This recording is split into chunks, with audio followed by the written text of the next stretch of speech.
Good day, everyone.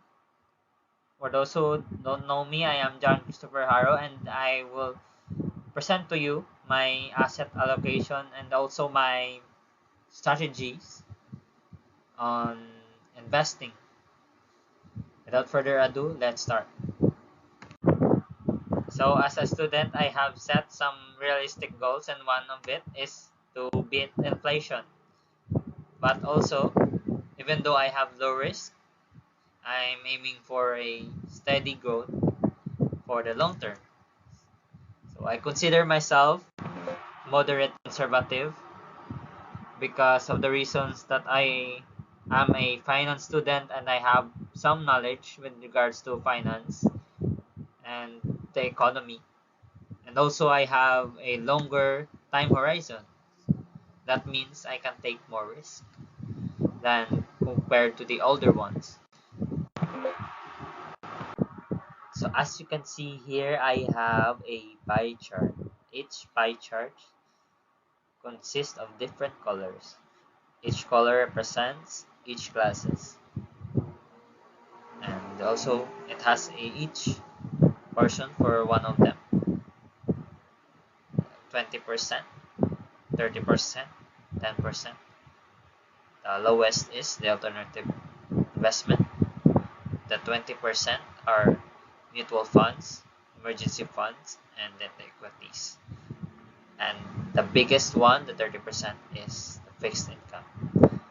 So in the next slides I will discuss each of them. So the 20% of my asset allocation is on the emergency fund. It consists of savings account 15% and cash on hand 5%.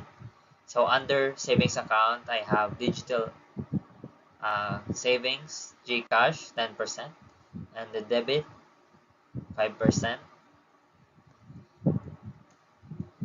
So it is important to have a emergency fund because as a student, I have expenses that are unforeseen or it just arises. So I must have an emergency or cash set aside for those expenses that I did not expect.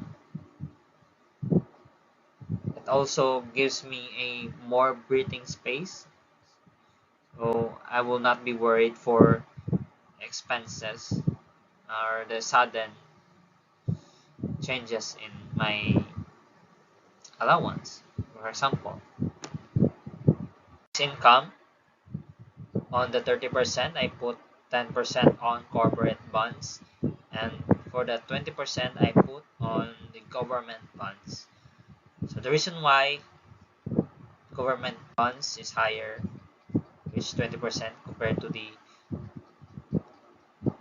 corporate bonds, which is 10%, is because government bonds is more assured investment because it is backed by government, while corporate bonds are only backed by companies.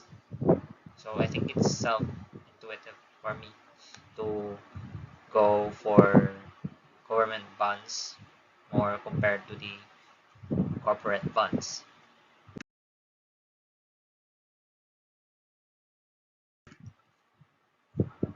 So then we have the equities at 20%. So 10% would go to the emerging markets. So emerging markets includes the companies that have potential, companies that are new to the market, that has a potential for growth. So I'll focus on more on tech, which includes AI and uh, like phone companies that are new, and also healthcare, which we all need every time. So I am a low risk tolerance person, so I will put most of or 10%, almost half of my investment on blue chip companies that has a track record and reliable for investment. So 5% for domestic or for Philippine stocks, and then another for international blue chip stocks. So at mutual funds, we have 20%, and on that we have BPI equity fund, and then ATRAM global allocation feeder fund. So these two are the most prominent mutual funds we have in the Philippines. So, and I invest in it because mutual funds are good investment because of the fund managers, of course, because it spreads my money across diverse assets. This gives me less time to watch my investment, and it's also a good thing because I am still a student.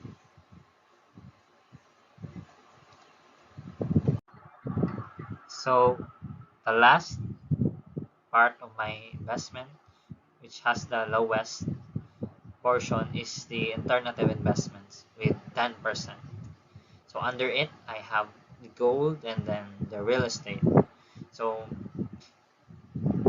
basically, alternative investments are investments that still provide cash, but it is outside the usual stocks or the bonds we have.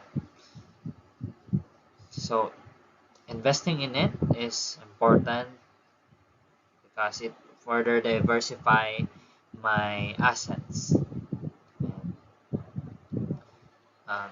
To discuss each, real estate is has a great potential for growth because it appreciates over time. Not only that, it also gives me a better credit score and a chance for me to borrow more for the future with regards to my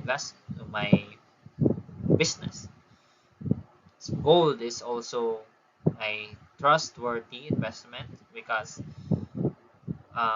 even though the economy is going down or going bad, gold will always remain its value, and it is a great cushion for all investors.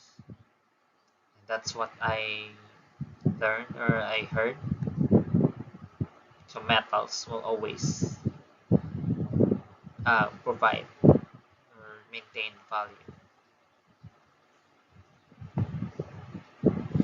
So this investments provides me a more holistic or more balanced approach to my investments.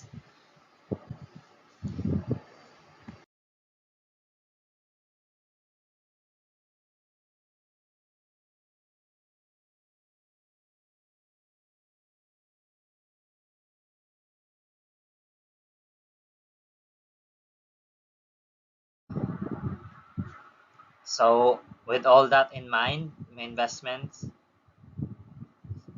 3 to 4% annual yield would be a good percent for me or my tolerance, and I'm expecting more if I have more experience and I have more expertise in investment. So as of now, I only have 3 to 4, or that's a really realistic goal for me.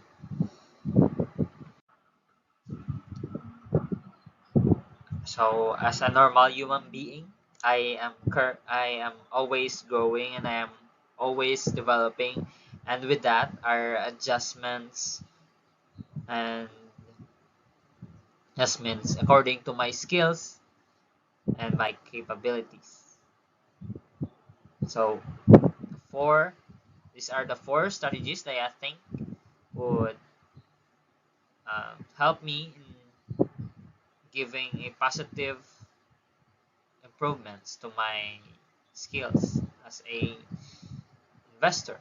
So rebalancing, there might be times that there are change in the market and the sectors that I invest in might have much potential compared to the other sectors, I will sell those that are not giving positive signals, like signals in decreasing the price, and then the negative feedback on their fundamentals, like their income statement, and then the other news that abides the company. But diversification is also important in the future, because I'm planning to diversify my portfolio further to enhance my risk, or to adjust my risk. And then with that, I will try to rotate my sectors, or to experiment on different classes and opportunities that might have a better uh, benefit for me as an investor. And last, will continue to improve my knowledge and stay informed, to be more competent, and to manage more risk.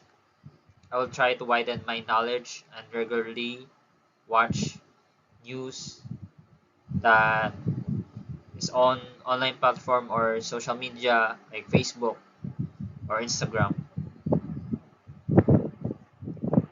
So all these strategies come down to having a more balanced and organized way of investing through developing myself as an investor.